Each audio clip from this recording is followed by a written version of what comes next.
negli anni 80 c'era la moda della Parigi-Dakar, è venuta fuori questa specialità famosa in tutto il mondo, con questi percorsi lunghissimi, e a me è venuta un'idea.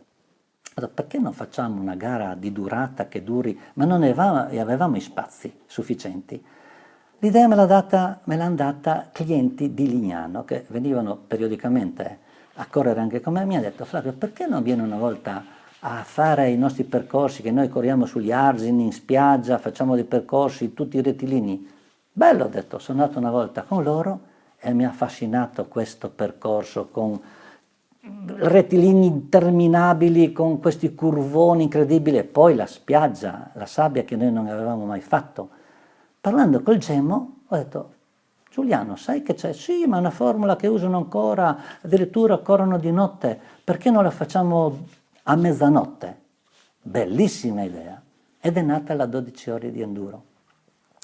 La 12 ore di Lignano, che poi ha avuto un successone, è stata inventata da me e qualche altro collaboratore, e vi posso garantire che nell'arco di qualche anno è diventata internazionale e ha chiamato i più grandi nomi del motociclismo internazionale, campioni mondiali di tutte le specialità, e hanno partecipato a Lignano. Una bella soddisfazione perché l'ho portato avanti per 3-4 anni e vi posso garantire che il pathos, la tensione, tutto quello che concerne la preoccupazione che tutto funzionasse bene, perché lì c'era, buona la prima, non è che era una specialità, qualcosa che potevi partivano e doveva essere tutto a posto, tutto quello che ho curato, tutte le cose che sono venute fuori poi nell'arco di questa manifestazione erano incredibili. Vi posso dire che la prima gara, tanto per darvi un'idea di cosa vuol dire non avere esperienza sul luogo dove tu lo organizzi, nel tracciare il percorso di questa gara 12 ore, non avevamo esperienza di come, cosa succedeva in quel luogo lì.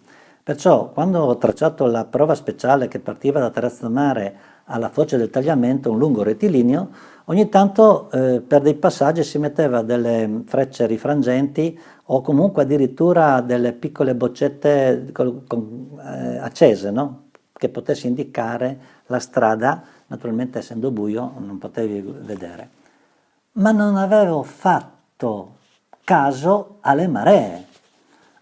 Naturalmente io ho tracciato questo percorso qua abbastanza all'interno in modo da anche essere dentro i frangiflutti che c'erano, erano costruzioni in cemento che partivano dalla spiaggia per andare fino al mare, e naturalmente andando al mare si alzavano, no? Di altezza. E naturalmente nell'arco di questa manifestazione dura 12 ore e la bassa marea ha cominciato a ritirarsi, no, al mare. Cosa succedeva? Il pilota seguiva il bagnasciuga, ma il bagnasciuga che dove aveva cominciato la gara a mezzanotte era qui, quando dopo 6 ore era 10 metri più in là. Cosa è successo? Che il turno che è partito quando la bassa marea si era ritirato il mare ha cominciato ad andare al bagnasciuga. Cosa è successo? Che a un certo punto si sono ritrovati questi frangiflutti alti mezzo metro nel buio. Stavo giusto preoccupandomi di questa cosa qui e sono andato giù di corsa con la moto, con un po' di frecce, con un po' di cose, per cambiare il percorso, in modo da mettere qualche freccia qualche metro prima che indicasse ai piloti di rientrare verso l'interno per poter superare questi frangiflutti nei posti più bassi. Non sono riuscito a beccare tutti, a un certo punto ero lì che stavo andando al frangiflutti successivo e sento un rumore di moto, insomma a un certo punto mi passa, ed era un certo Laurentic, Maurizio di Monfalcone, e si prende in piena il frangiflutti alto 50 centimetri in piena con la moto.